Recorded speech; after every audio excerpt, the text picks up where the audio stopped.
Hi Aquarius, welcome to your February 2022 Taroscope with me, Raphael from Reydiant Reality. It's an absolute pleasure to have you. Thank you so much for being here. Thank you so much for joining me. Quick note, these readings are for your sun, moon and descendant signs. Whoever you're a sun or moon or rising sign Aquarius, this is for you. A happy damn birthday to you. I truly hope you have a wonderful solar return if you are celebrating this month. I truly hope that you remember to fill the day of your birthday with a little bit of everything that you want this entire year ahead to have in it for you. Now, remember, these are general readings. Not everything's going to resonate with everybody, and that is just fine. You should always use your own discernment. Before we start, as always, I would like to bless my decks of cards with all forms of love, light, peace, prosperity and abundance. And I pray that the messages that come through are ultimately clear and concise. They help you on your path to your highest vibrational good. So for your actions and interactions with the world at large over the course of this month, you have jumping card, and it is the 9 of Cups, right? Now, in a lot of ways, this card is a wish fulfillment card, right? So it does suggest that yes, there is a birthday wish in it for you, very likely, but it also suggests as well, you're not relying on luck, right? You're not waiting for wishes and hopes to be fulfilled for you. You're going out there to make them happen for yourself. That's always a really powerful energy, because when you decide to take your destiny in your own hands, the world, the universe show up for you. This is also you dedicating some time, some energy to your own personal healing, especially on an emotional level. This is maybe you addressing something that has been a challenge or an issue with or for you over the course of, you know, whenever. I really love this as well, because it does feel like a blessing this month. It's like there's something that you've hoped for, maybe something that you wanted. It doesn't have to be massive or extravagant. It might just be something small, but when it shows up, you will know that it is divinely orchestrated. For your communications and conversations you have, the 10 of Wands, right? So there are talks and conversations about a move, right? Now, this is here's a really interesting fact. I kid you not. Since I was probably about 5 or 6, I have dreamt every single place that I've ever lived in. So whenever I have a dream about a house and I see myself walking around that place and everything, I'm like, oh crap, I'm moving. Last night, guess what I dreamt about? And it's always like, at the moment, it's a dismay, because obviously, you know, I'm renting and all the rest of it. Anyway, just a little side note there. But it suggests I'll be moving soon.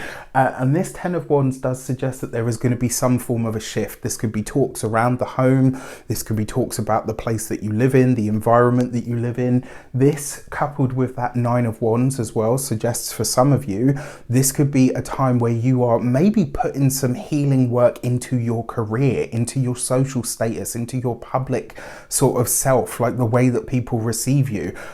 It does suggest that there are big changes about to take place. Some of the communications that you're having this month is likely to see you. Aquarius is very good at listening to people, right? To taking on board other people's ideas, methodologies, giving everybody an equal time to speak.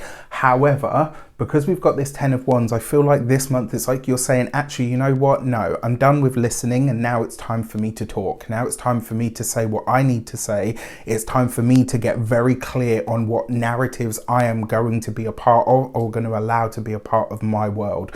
There's a very definitive kind of energy around this month, and I really, really like it, because it's not forceful, but it's definitely not taking any crap.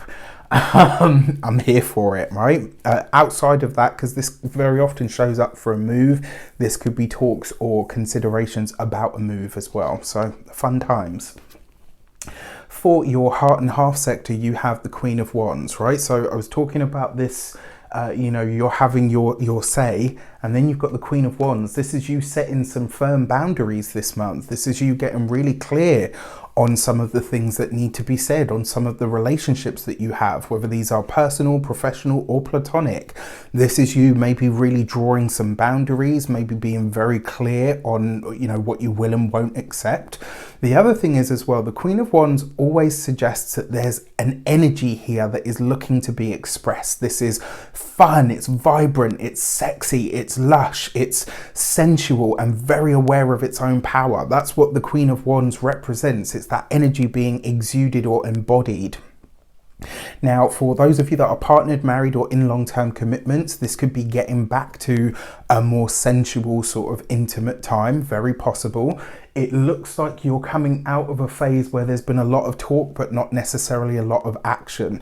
And this suggests to me that the partnership moves along this month. It may not be easy, because it does suggest that there are maybe some conversations that need to be had that aren't going to be all smiles and fluff, but they are definitely going to lead to not only personal growth, but relationship growth as well.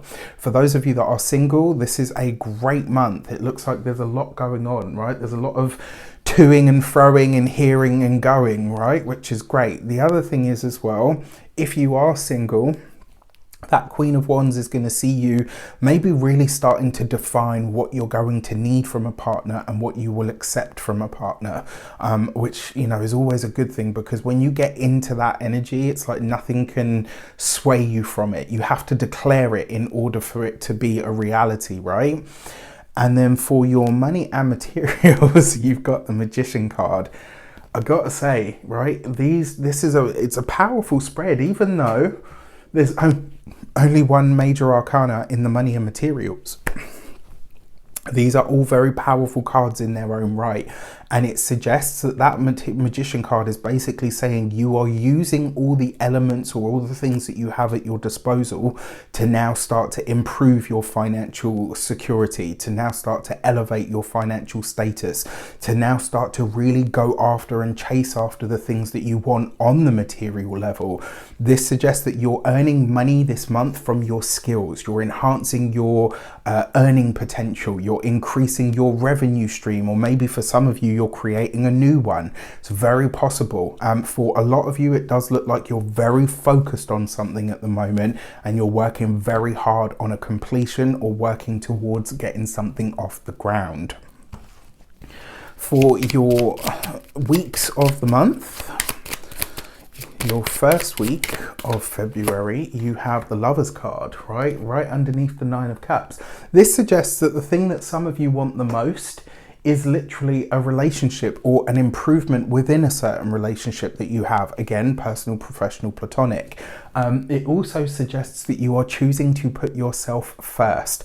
And I actually really like this for you, because it kind of suggests to me that it's almost like you're delving into everything and saying, you know what, I'm usually always there for everybody.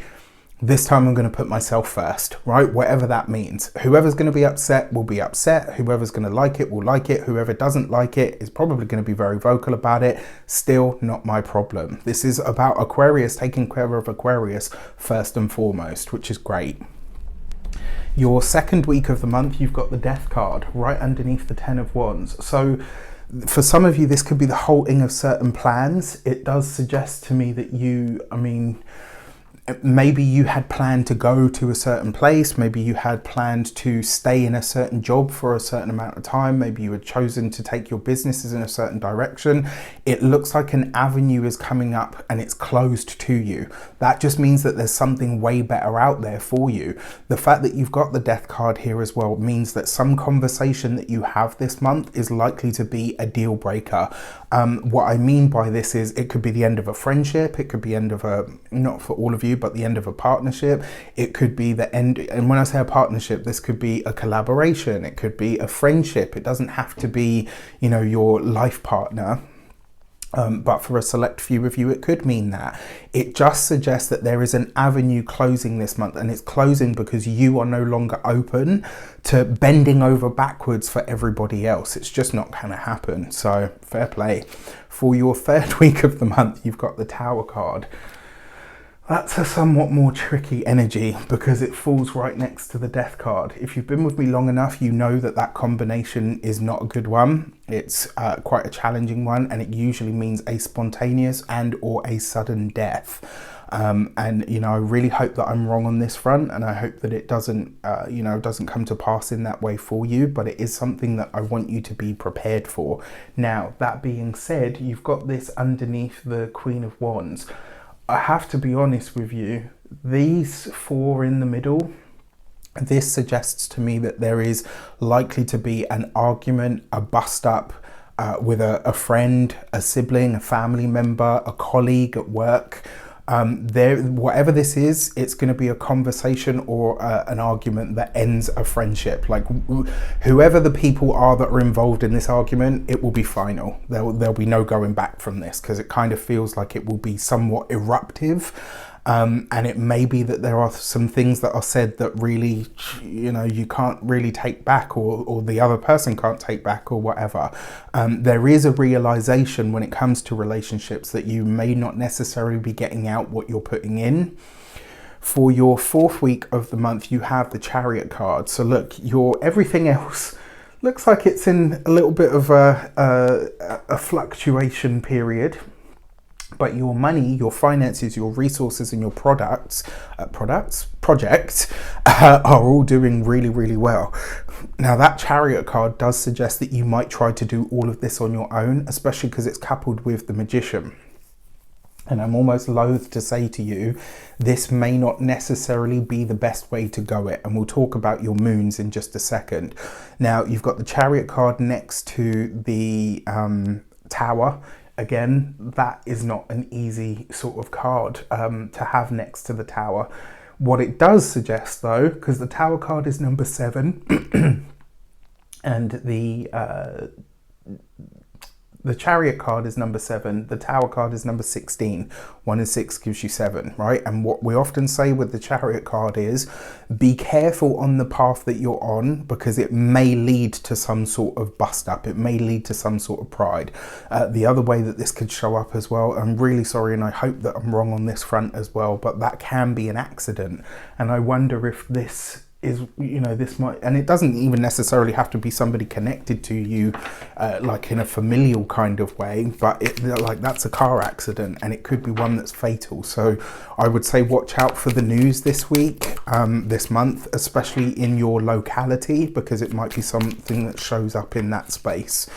All right, so when it comes to your moons, whenever I talk about the astrology, I'm always using tropical zodiac with the whole sign house system. I will always be talking about those systems whenever I'm talking astrology, and it's always good to check your ascendant first, and then to a lesser degree your sun and your moon will also be relevant. But whenever I'm talking astrology, that is the systems that I always use. It just saves people asking over and over again. All right, so for your new moon in February, new moon in Aquarius on the 1st of February. So specifically if you're having your birthday on this day or very close to this day, like maybe give or take a day or two either side, this is a very powerful energy for you, because it means that this is a really big new start in your life. This means that in some way, shape or form, there is a grand beginning. Now, if this is happening in Aquarius, technically this is your first house, to a lesser degree the sun and the moon, right? This is you, your body, your ideas, it's your mind, it's your physical self, it's how people see you, how people view you. It wouldn't be a surprise to me if you embark on some sort of image change. It wouldn't be a surprise to me if you decide to change your mind about something really big that you've been wanting or chasing for a long time. It wouldn't surprise me if you start to chuck out old ideas, thought patterns, beliefs, and ways that you are generally sort of steering your life. This is a time to start again, to do something afresh, to initiate something new for yourself. For your new moon message, yeah, you've got the gate 34 and power. This is about tapping into your uniqueness. Now, if you know anything about Aquarius in terms of the astrology, it is the sign of uniqueness, right? There is no sign, I don't care what you say, who you are, what astrology you are, there is no sign more unique than the Aquarius. Why? Because we're considered literally the aliens of the zodiac. That's not to say that everybody doesn't have their uniqueness. It's just to say that Aquarius we're kind of the outsiders, right? We're kind of the oddballs, the aliens, the zany, all of the rest of it. And that is our superpower, really. The fact that you have the gate 34 and power, this talks about tapping into the energy, the skills, the outlook, and the powers and the abilities that you have that nobody else can do like you. So this new moon is really going to see you taking your power back in some way, shape or form. Now across the horizon, on the opposite end of the spectrum, the Leo full moon is taking place in your 7th house of partners, contracts, boyfriend, husband, girlfriend, wife, business partners, business associations. It's also the house of marriage, and it's also the 7th house is also the house of open enemies. What is an open enemy? A competitor. So if you've got your own business, this could be the people that you compete against. And your full moon message is the gate 27 and caring. And this is really about finding your tribe, right? Connecting with people. This is a time to really think, yes, you are rewriting yourself with this new moon. You're changing yourself in some really big way. And in order for you to do that and still succeed, because no man is an island. Nobody succeeds on their own, right? That's pure fact. But that gate 27 and caring, it's basically saying you need tribe, you need people. And as you yourself are going through these big fundamental shifts and changes, the people, the contracts, the professions, the partnerships that you are tied to are going to have to evolve. If they don't, they're likely to break. And that is just the way of it, right? That is life. So anything or anyone that leaves your life this month is just making way for much better things to come in. If you have been with me long enough, if you know me, you know that the robin is actually a very special animal to me, and literally every time good news shows up for me, a robin is preceded to it, right? And this card has been very active as I've been filming these month ahead videos, so I'm very intrigued by this. For some of you, like I said, this could be, I mean, it could be a spontaneous meeting of somebody new, personal, professional, platonic, that shows up. But it's definitely going to be an interesting month, and definitely not one done by halves. With that said, I wish you an abundance of all of that good stuff. Have a fantastic month. Let me know in the comments how it shapes up. Take care, and I'll see you soon.